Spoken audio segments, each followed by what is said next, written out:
It is now time for our first panel. It's all about pathways for officials in basketball.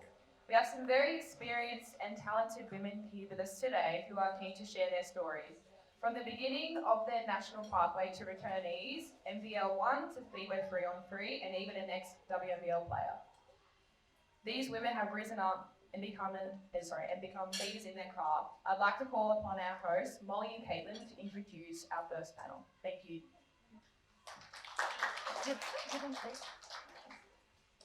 We're all alrighty. So please go social. So for our first panel, can I please invite Rhiannon, Riley, Crystal, Michelle, and Dana.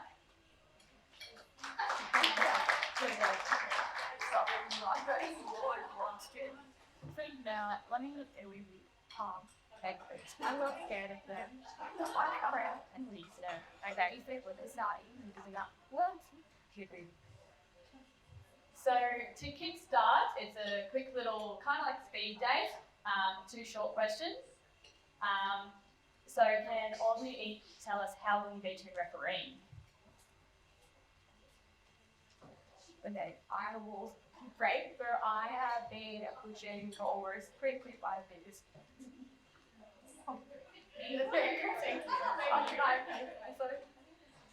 9 years? Since I was 11.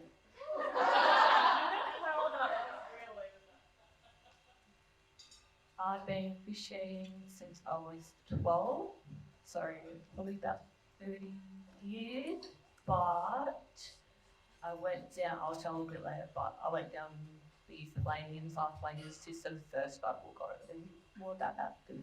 We can leave find there, I can yell, like I'm pretty used to being loud. Because we're gonna go with that. In one sentence, what would you consider to be the highlight of your refereeing career, whether it's a tournament, a weekend, Yeah, I think for me there's a number of highlights, but the one that really stands out for me was officiating my first WNBL game in 2017 in front of the Canberra Capitals fans. Obviously I played for the Capitals for about 4 or 5 years, so that was very overwhelming, but also to top that off, I got to referee that game with my husband. people. The highlight of my career, my husband would probably say him, because I married a referee. He's not. He's not here. In regards to basketball, refereeing-wise, it would probably be medalling twice at 18s. In regards to basketball now in general, it would be a physiotherapist for the Men's and Women's World Cup as referee. For me, it would probably be medaling this year at Under-14 Internationals, as well as just meeting all of the great people that you get to meet along the way. Like the others, like there's a lot of highlight in most of it is around the people and the friendships and travel, but probably the aha period where I kind of went, hey, I might be half decent at this was when I got the invitation to a tendency to play for 5-on-5, and that for me was like solidified that I was doing the right thing, I was filling up my life and going in the right direction. So for me, I'm going to go with my most recent, being selected to officiate. I met everyone for this quarterfinal this year, and then going on to crew chief the Waratah Women's with some friends and some people that I have helped bring through the program. Wonderful. So to kickstart our panel, we're at first. We understand everyone has a unique pathway to refereeing. How did you find your experience through the Basketball New South Wales pathway, and how it got you to your current position that you're in now? Okay, so for those of you who don't know me, I grew up in Bathurst in the West, so very rural kind of environment where you should have a lot of referees. we didn't have a lot of referee instructors, so I spent a lot of parents to and from Sydney so that I could do games. I was also a junior rep player, not a very good one. I have this so I spent a lot of time travelling, which was quite difficult. I missed a lot of school to go to tournaments and get to Sydney for things like state champs and state cups and courses and those sorts of things. But I also found that I joined at a really good time in officiating for females, because a lot of the female officials that had come before me had sort of broken that glass ceiling. And so I joined at a time where I was an official female in officiating, and I felt quite well supported in the BNSW system. So I got given a lot of opportunities, being from the country, being female and so on. But New South Wales has always been a great champion of mine, so I'm really appreciative for that. I'll talk a little bit later when I do my own workshop, but getting to outside of BNSW, once you get to that higher level, it's a completely different experience. So maybe not as positive overall, but from a BNSW perspective, I found very, very supportive. That's really good to hear. That's all right, I got what you mean. I can be really loud. So with that journey, can you please share a little bit, knowing that you are going to do a workshop with us all this afternoon, can you share a little bit about your experience at the 3-on-3 and 5-on-5 FIBA Cup and Old Phoenix? Yeah, so FIBA 5-on-5, I liked them 2013. Didn't get a lot of opportunities for tournaments at that time, unfortunately. I went to a few international tournaments, didn't really compete. I struggled at that level to probably referee European basketball, which is quite different to our basketball here. Had a lot of things going on in my personal life. I went through a divorce. I had heart surgery in February 2015, which really affected my abilities to, I could drop out of WNBL for a year, I dropped out of Warrior League, etc. So that was quite challenging. I actually stepped away from basketball for a while to sort all that stuff out. And then I stepped back in, tried to make a bit of a comeback. Couldn't quite compete at that 5-on-5 level again where I wanted to be. But got tapped on the shoulder and asked to do 3-on-3. So we gave that a go, which was an Olympic sport for the first time at the last Olympics. And so I was lucky enough that I got given that opportunity, and I got to go to the FIBA, got invited to the FIBA 3-on-3 clinic. And that's been amazing. I think I was thinking about it this morning on the way here. I think I've been to 18 different countries since getting my 3-on-3 license, just for 3-on-3, in the last 3 or 4 years. And that's with COVID taking this out as well. So lots of opportunities there, lots of amazing places I would have never otherwise probably gone to. I made a lot of friends across the world again. So we're on a really cool day. The World Cup was in Hungary this year. I dragged my mum and my baby with me because I wasn't leaving him for 2 weeks. I'm going without him. So I'm lucky my mum got to come and help look after him. Again, we did a bit of travel and got to meet some amazing places. And I was fortunate enough to do the women's grand final at the World Cup.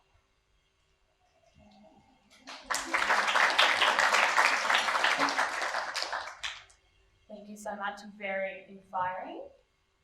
Next up, Riley. For those that don't know, Riley and I have grown up together. We started basketball together, we played together, started repping together. We've gone to a lot of tournaments together, so she's one of my support people. I'll put that out there. So with that said, who would you consider to be the main mentor that has inspired you to be the referee you are today, and why?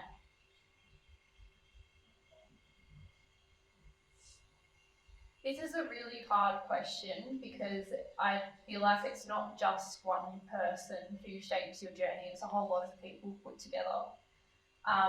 But I've sort of narrowed it down to three main people who I think. The first would be Jack Taylor. Some of you guys may know Jack, he's now officiating on the NBL, but he was when referee coordinator when we were going through our ranks as juniors for SJL. So he worked with us quite a lot, pushing us to keep going further. The second person that I would say would be Courtney. Again, she took over from Jack after Jack left the SJL system, and then she came in to do rostering and coordinating and everything like that. So she again came in as a big support person, kept pushing me and saying that we could go further. And then the third was you. You're like a sister to me, and you've been there every step of the way. We've been through everything together, and may not always have been as a mentor figure, but you've been there as a sister, you've been there as a best friend, a shoulder to cry on. So yeah, I can't thank you enough for everything that you've done talking to. Sorry. Alright. No, I'm good.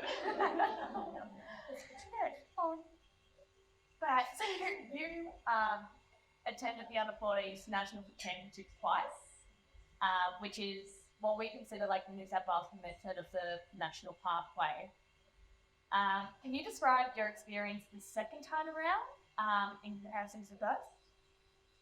So going this year, after I've been through a lot of personal struggles leading up to, I wasn't feeling confident. I was at the stage where I was probably going to pull out and not go at all.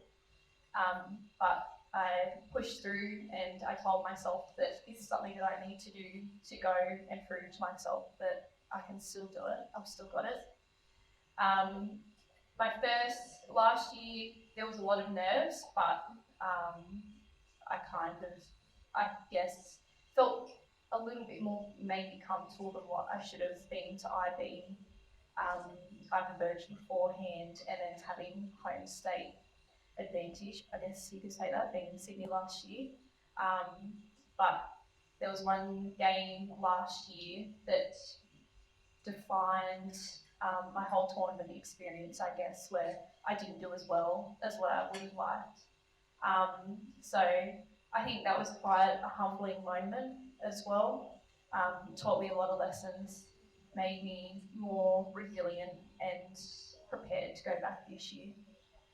So this year I just didn't really set myself any expectations. I just wanted to go in, do the best that I could, and came away from that with the bronze medal game. So yeah, I was very, very happy with how I did.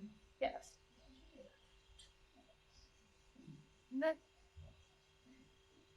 All right, Crystal, you're up next. So, can you please tell us about your biggest achievement and how you got there, as well as what was involved in the journey? I'm probably going to have to ask you to stage those a bit, and remind me what I'm speaking about. So my biggest, I guess, achievement currently to date is I got asked to be and have the privilege to be the physiotherapist for the referees at the Men's World Cup this year in the Philippines. I also then got to be the physiotherapist last year for the Women's World Cup.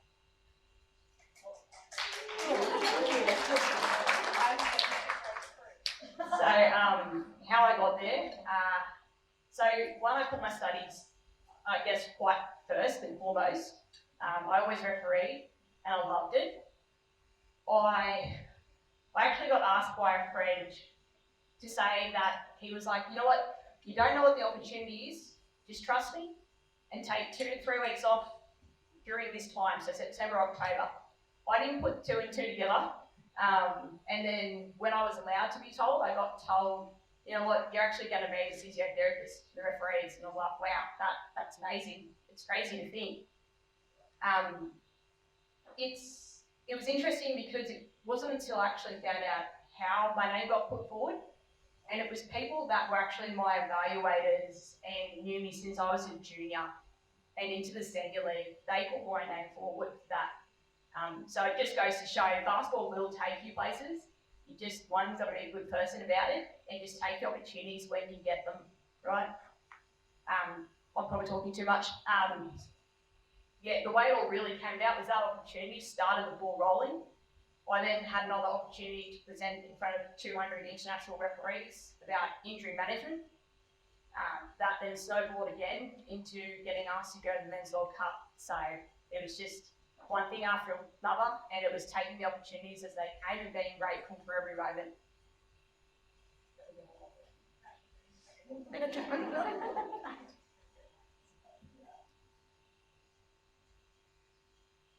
Very good. All right. So, what's a piece of advice you would give to everyone here today in regards to beginning and working towards the national pathway?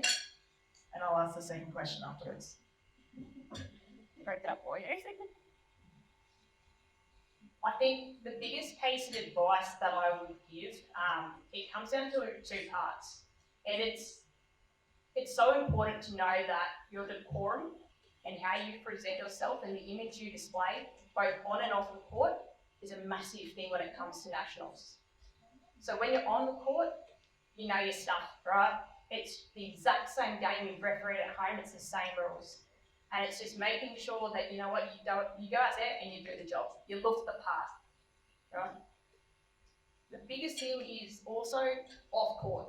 And a lot of people don't realise, a lot of the time, evaluators are looking to see, you know, are you good at what you do, but can you get along with everyone? Are you the person everyone wants to referee with, right?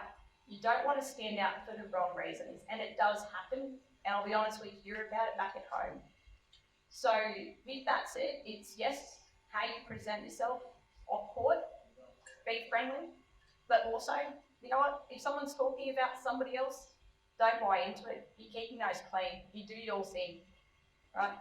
And lastly, you always have respect for yourself. As a female official, I'll be honest, the stuff that I hear sometimes, it's nasty, right? But if we have respect for yourself, we go out there and we just show the boys how it's done, right? It goes a long way. It gets back to people in a good way. So keep the trend going.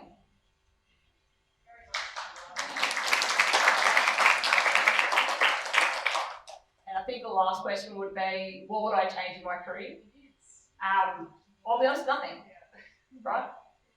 Where I got to in my refereeing career, yeah, cool, it happens. And I'm happy where I am. The opportunities I got from being a physio and a referee, I would never change that. It's been amazing, and I'm just enjoying the journey.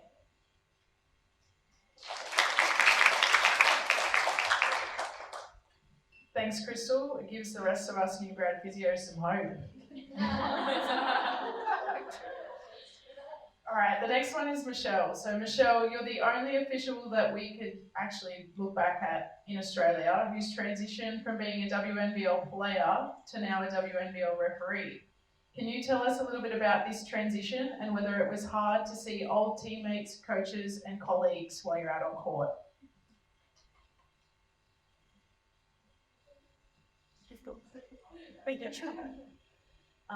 Yeah, so I played in WNBL for 15 years. So my pathway was a little bit different than everybody else here, but I think the main thing is everyone has their own unique pathway. Everyone here is different. And I guess when I was playing, a referee, but I think back then, when you're a player, refereeing wasn't really cool.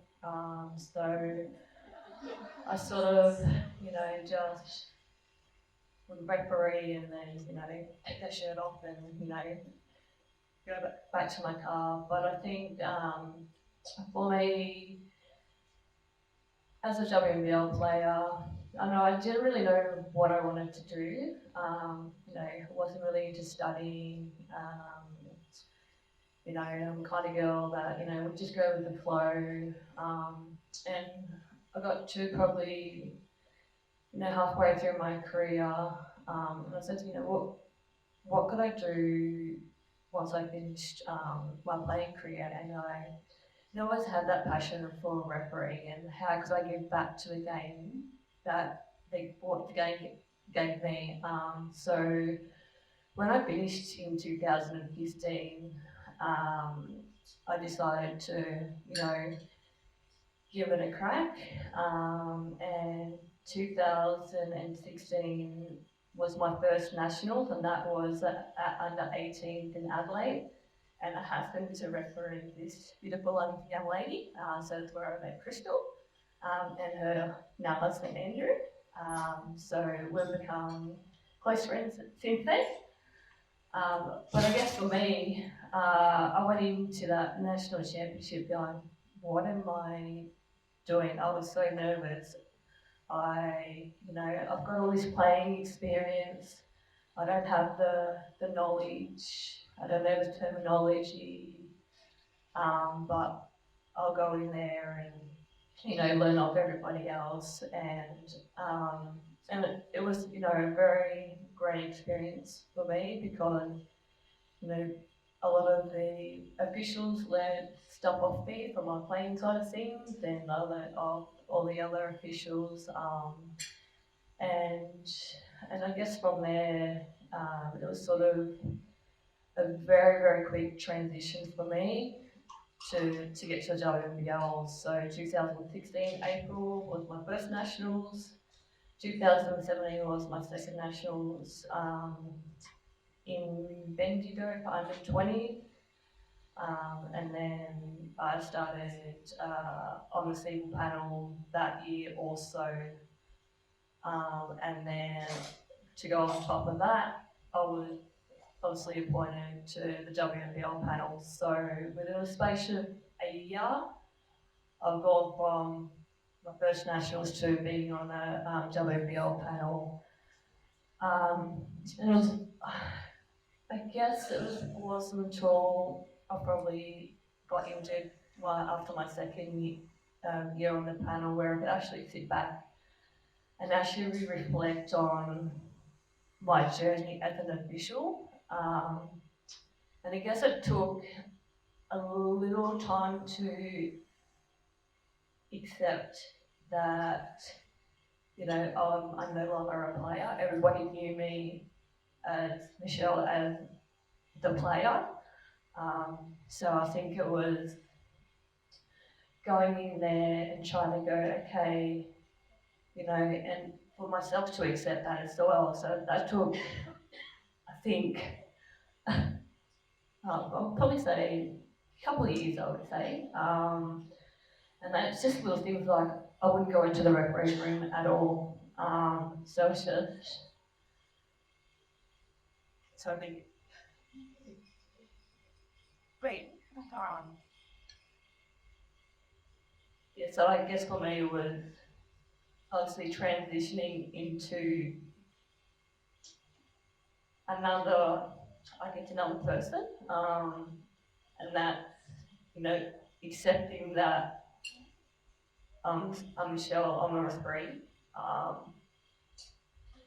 So that was sort of a year-long experience for me, but ever since then, the transition has been brilliant. I've had a lot of support around me. Obviously, I work in Canberra, so obviously after 15 years, so I had, obviously talking about Jack Taylor. So he's been a great mentor, but I think the biggest mentor was obviously my husband. That got me through that. And the other question was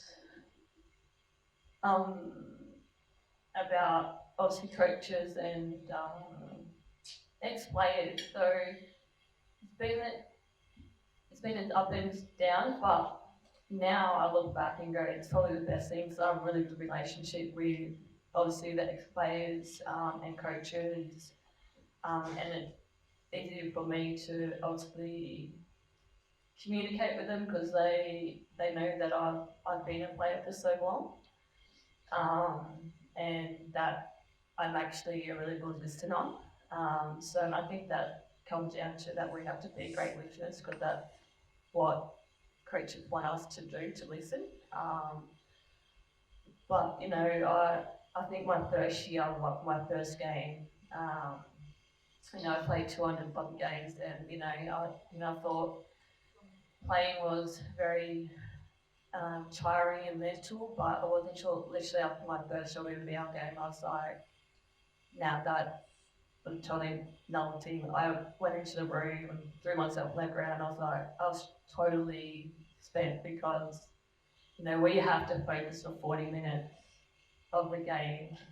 We can't tune out. Whereas a player, you know, if you don't want to listen to your coach, you can just tune out and all that kind of stuff. But you know, I look back now and go, you know what? It's probably how do we actually get more players to actually to officiate? And I know, you know, I think that comes down to obviously, you know, Basketball Australia, you know, trying to get other players as well to do that because a lot of us ex-players go into coaching, which is great, but I think players have a lot of knowledge and experience and they know that stuff, but it's just really, really hard to get people and ex-players to actually do it.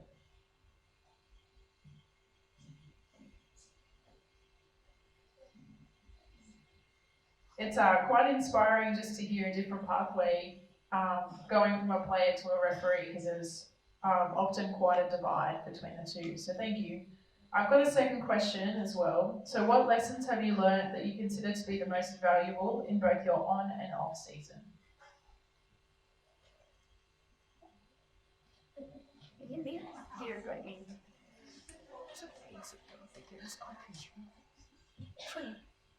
The most valuable, I think, lesson would be obviously because the sequence is so short, and it's about looking after yourself, your mental health and well-being.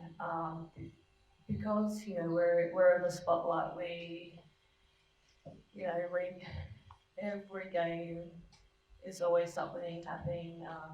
We all handle things differently, but I think we have to take care of ourselves, and I think that taken me a little while to obviously to look after your body and making sure that you're in the best physical shape that you can be in going into the season. You know, we're just started a WNBL season, so it's so we go from WNBL to NBL1. So it's what can I do to be in my best shape? Obviously in WNBL we don't do a lot of games.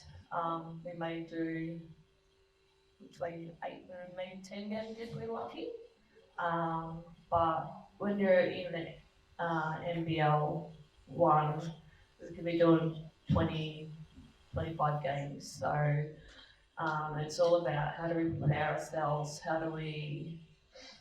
what do we do leading up to the game, after game, how do we look after each other, and I think we just got to make sure, and first of all, because if we don't look after ourselves, most of the time nobody else is going to look after you, so it's putting yourself first, and then just with your network around you, and just always checking in with them. But I think it's all about, we could be in a great physical shape, but are we mentally prepared for that season? Because each game gives you a different experience. No game is exactly the same. We could have a smooth game, we're like, yeah, this is excellent, this is great, and then the next game we're like, oh my god, what was that? We all experience different things. And I think being in the officiating side of things. I think we're one big family, so I think it's just making sure, we look after each other, and just making sure that we're, ready to go for this upcoming season.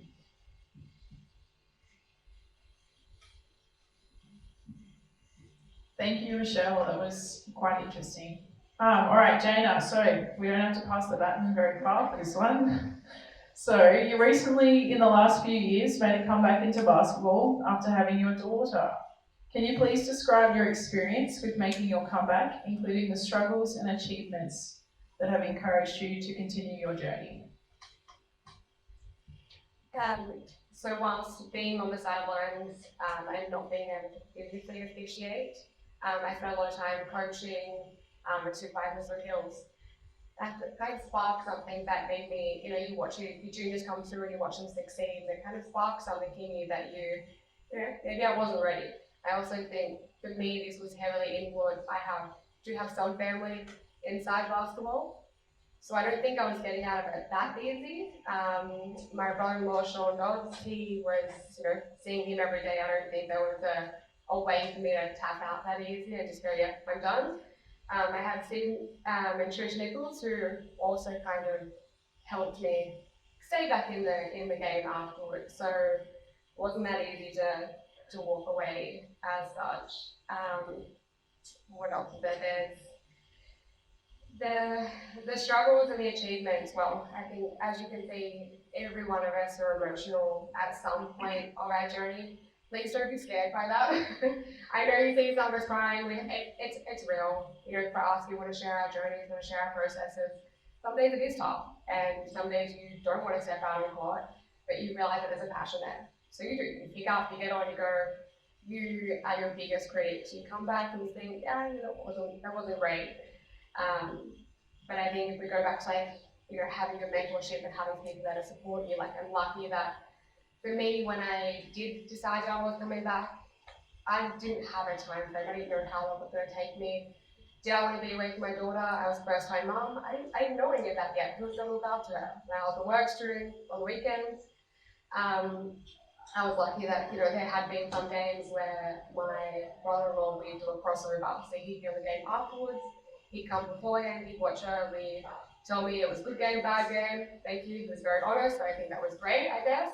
And then we do the swap over, and I would then have my daughter keep going back, and I would be giving the same advice back, whether or not it was a good game or a bad game. I think I was a lot nicer than he was, but that also helped shape you having a good network around you and having those real conversations. And as I said, we all get emotional. Sharing those emotions going off, I think, helped us all get to where we are today. And it's unique. It was all but a special story to tell. For me coming back, I didn't have a goal as such. My kind of almost out of my age limit to really go anywhere. So for me, it was a personal goal. I just wanted to start the season and be a better official at the end of that season than I started with. A lot had changed since I come back, so there was some struggles with learning and where I needed to stand on court from when I was before I left. So there was challenges both on and off the court, but if I come back to networking, it helped me go through, and on those bad days, everyone was like, go on, get out there, just another game, have fun. So everything was good on. I can't agree with you more. A lot of officials, I'm sure a lot of the girls will agree, refereeing is a big part of our life, and it becomes quite an emotional thing sometimes, but we also have other things going on as well. So, for your second question, can you please describe your experience as a mum who is at the stadium most nights of the week, refereeing and supervising, as well as juggling your horse riding? How do you make that balance? I have a lot of good people in my life. I have a 4-year-old, so I guess you could say maybe 4.5 years ago, I kind of stopped sleeping. Anyone who's a mum knows that sleeping sometimes is optional. We don't get our standard 8 hours, so sometimes 4 hours, great. That's what we learn to function on. My family and friends are amazing. If there's times when I need them to look after Ella, they're there. And I think that's helped me both, you know, be able to achieve my personal goals, both basketball and horse riding. My mum, I really drag my mum along to my horse competitions. She loves those 4 a.m. starts. But it helps me. She's there to support me. She's my number one supporter. And so yeah, I guess everyone just shares the journey and I guess lives my dreams, I guess, a little bit. But no, we appreciate it. I have 1 day a week, which is my reset day. So I have a lot of bags packed on the kitchen table, which includes like snack boxes, sports bags, drink bottles. My husband has an issue with it, but we get through it. And I guess, you know, coming down to, you've got to be organised. I have to do a lot of planning, even just getting the 4-year-old out of the house. You've got to pack everything, because you never know when they decide that, you know, hey, I'm going to tip this bottle of water, I'm going to tip a load myself. So, you know, you've got to, my car is like my husband's a little bit of a mover, like to call it organized chaos. But no, it's a good journey. It's good to have my family involved. I guess the biggest thing I take from that is it's a juggling act, and if I relate back to what we do is my basketball, horse riding, and family life, you only have one up in the air at a time. So once you throw more than one, it's not going to work. So you need to, you know how else to put it, but you can throw one up, hold on to the other 2 tight, because you want ready to let those go. But if you have them all up, you can't do much with, you know, 2 or 3 balls up in the air. So listen to your body, listen to yourself, and you need a break, but I think also the biggest thing is having a good support network. Reach out to your friends, your peers, you know, no question is silly. I think all of us up here, or anyone who's been up here today, absolutely just throw our hands up. If you got a question, come and find us, go and chat to us. Our doors are always open, so yeah, thanks for having us, guys. Thanks, Jana. So just one last question, quick speed question for everyone. Obviously everyone does have a different experience, work, study, family. There is so much involved in what we do. So if you could, regardless of what it is, what is one piece of advice that you would give, whether it is any of those study, apply, gambling, basketball, like what is the advice that kept you going so well? I'm so sorry. Wow. I wasn't able to give up. I have a really pushy family. I rely on them a lot. So, and it's not just from one angle. So yeah. So don't give up. Just keep going. It does get better. Yes, we're all emotional, but it's not the only thing. There's a lot of good times, a lot of fun times. So yeah. So don't give up.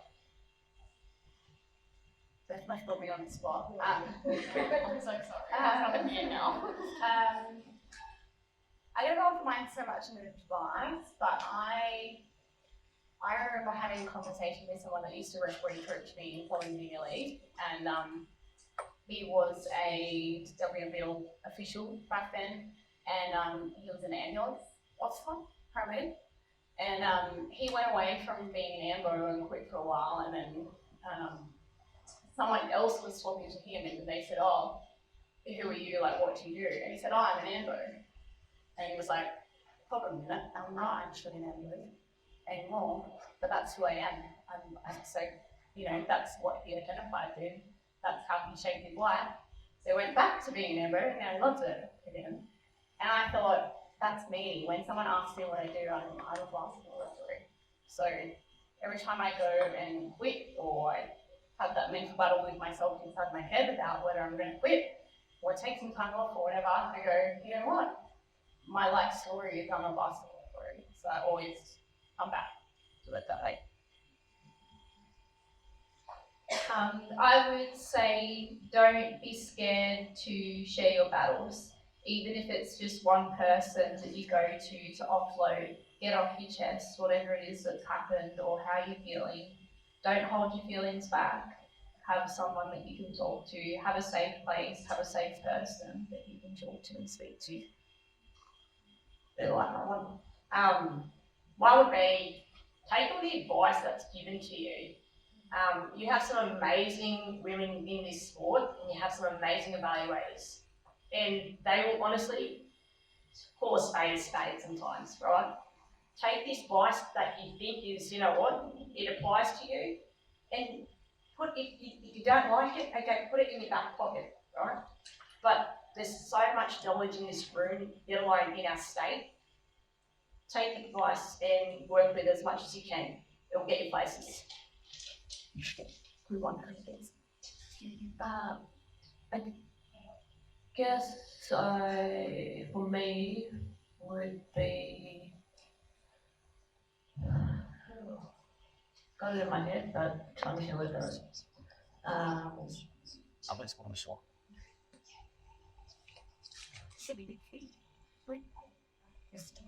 Still, yeah. My advice would be you have to live in the moment. So, you know, we go out there and we do a job because we like it. You know, I always had this thing when I was playing, play the game, it's like it's going to be your last game. So when we go out there and officiate, we want to officiate. It's got like a dead last game because you don't know when something can be taken away from you. So go out there, enjoy the moment. You know, we do it because we like it, and you know, and I go to some of these other girls here is we have a voice and we need to use it. So if you're struggling, you need to speak up because we're we're all here to listen, and I'm sure with the associations and people around in your network, there are people that'll listen, so we've got to speak up.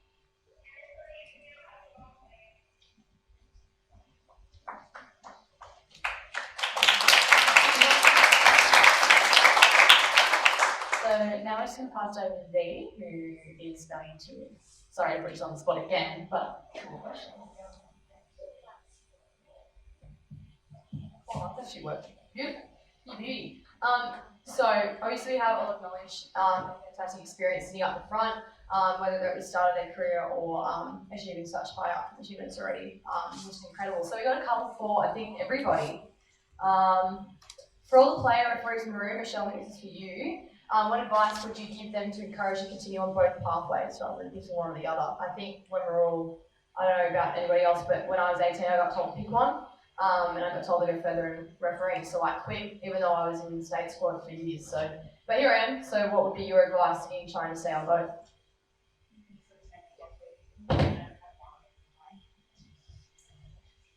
Yeah, good question. I hear this a lot in a number of sports about picking one sport or doing one thing, and I think for me going down that playing pathway because that's what I wanted to do at the time. I still sort of play now, but I really encourage the kids that I referee coach now is to keep doing both because it gives you such a great understanding of what a player is feeling at that time, but also as an official, you know both sides of it, and I think it's very important to keep doing both. And I think if we can get one or two more players to keep doing both, the game will be in a better spot.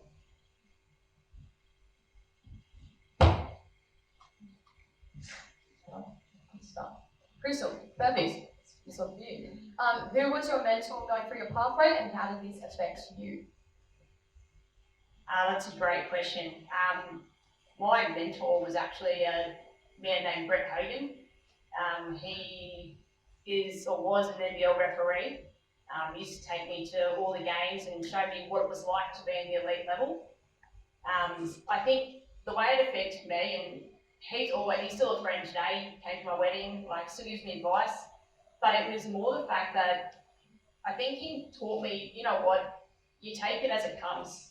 You get the opportunities, you take them. You call it as it is. You just be true to yourself, and I'll be honest, it's no BS. Is probably the way I like to think about it. That was probably the biggest thing that he ever taught me, and still to this day, I stick to it. I caught it. I got it. Riley, how do you manage your work, study, life balance? Whoa, I'm aware about this. How do you manage your work, study, life, family balance, and how do you manage to keep it all joined together? I'll be quiet. At times it's not easy. But again, like Jaden was saying, I'm very, very lucky to have a very supportive family who helps me get through a lot of things. I work big days at work, so it's just about keeping myself in a good mental place as well, making sure that I'm looking after myself as number one, and then everything comes after that. For Reed, coming back into country basketball after your time as a Metro gal, what are some big changes you experienced? What are some of the biggest changes you've been excited to see happen in your change from country better? And that's still all back there. No, so back the question country is with being in country and how it was coming from a small town, going Metro and the amount of accessibility that they have there, and then coming back into the country world. What are you excited to have seen happen in country like that? Okay, good question.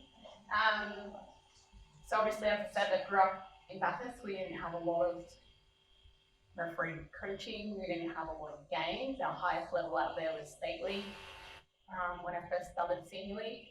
And then I moved in, became part of the Norths program.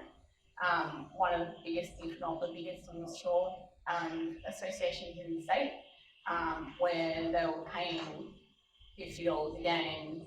They were paying new referees, there was all this video cut up. They had full-time RDO, which I've never had before. All the games were in Metro, so I got access to, WNBL, what back then was the ABA when I first started, and now I'm NBL1. Everything was so easy to get to. Now that I've moved back to Illawarra at the start of this year, things are still not up to the same standard, but they've improved a heap. So now there is RDOs, there is proper rostering done, there is referee instructing happening at the domestic level, at the breadth level. There's people specifically targeting junior officials, which is fantastic. There's people specifically targeting female officials down there, which is great. Courtney's doing a fantastic job with the SJL. She's super organised. She harasses me all the time about my availability to come and help her out. So there's a lot more improving now, and there's a lot more accessibility as well. So we're getting that feedback more consistently in country. We're getting access to the videos and stuff on. We've still got that struggle of having to get to Metro for a lot of stuff. So that's an ongoing battle, and unfortunately that's just the size of the state, it's just the way it is for us. There's not much we can do about geography, but there is a lot of great people, and I'm actually thinking about it this morning when the 10 of you all stood up. There's so many country females in that group, and I was so excited to see so many country officials. So, go country! And lucky last, can you explain what beat pants are to everyone in the room, and how would you encourage them to utilise their beat pants? That's you, Josh. Whatever a B- pant is. What? More you. Keep yelling at me. All of that. I don't think that the answer to I change it. That's an awkward, not stopping that. Should we change it? How would you encourage women in Australia who are officials to embrace being female rather than putting to the trait of trying to be more masculine and confident? We always get told to not wear ribbons and not be feminine. How would you encourage us to embrace being a female on the floor?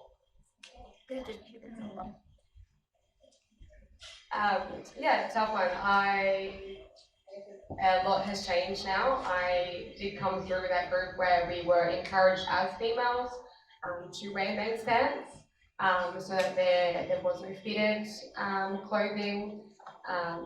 Whereas now I think you see a lot of the men too now they like their clothes tight. It's okay, we've all embraced that. We can have tight clothes.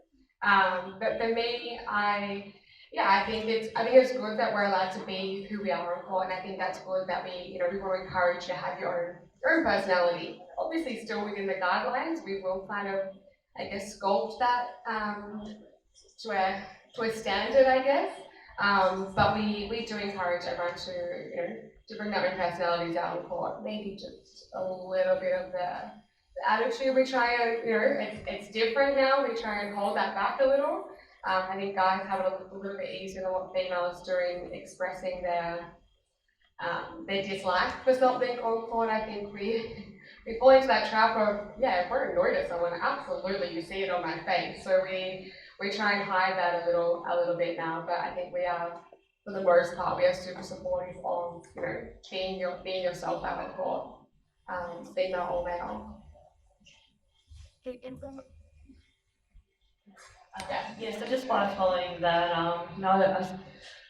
I really think that we have to be who we are. Don't change who you are just because we're going out on the court to be an official. So, and I think, it's slowly changing, but I do see a lot of people, their personality is totally different off the court to what's on the court.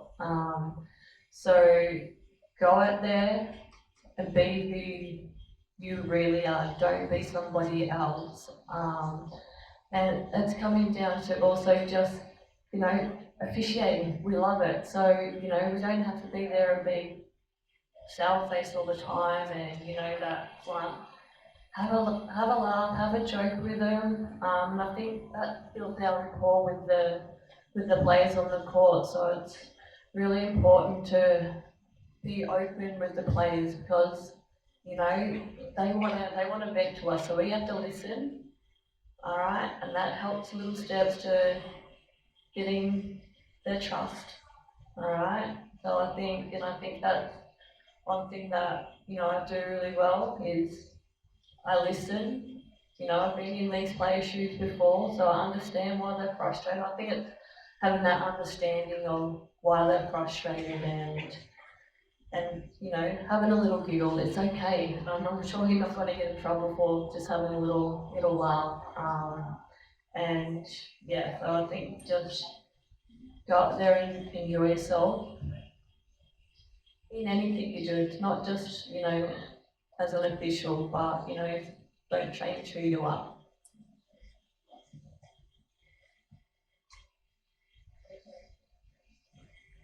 I hope that is like a way to teach our teachers. But we just want to say a massive thank you to our first panel this afternoon, supporting your applause because they've had an awesome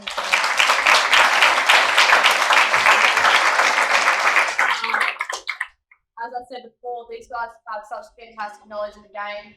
They're already given type of experience. They've all gone through their struggles, and everyone does. And it's really important that you own that and you grow through those experiences. Otherwise, you will crumble at some stage. And as we was obviously spoken about all day, that support network, whether that's your friends that are here now or your family back home, it's really important you find that support network at a young age so you can follow through with it. Otherwise, we're going to have a quick 10-minute break. If you can sit down after 10 minutes, we can get our second panel that's led the way through. That would be fantastic. Go to the bathroom, you can get another drink if you'd like. Otherwise, we'll see you in 10. Thanks for listening.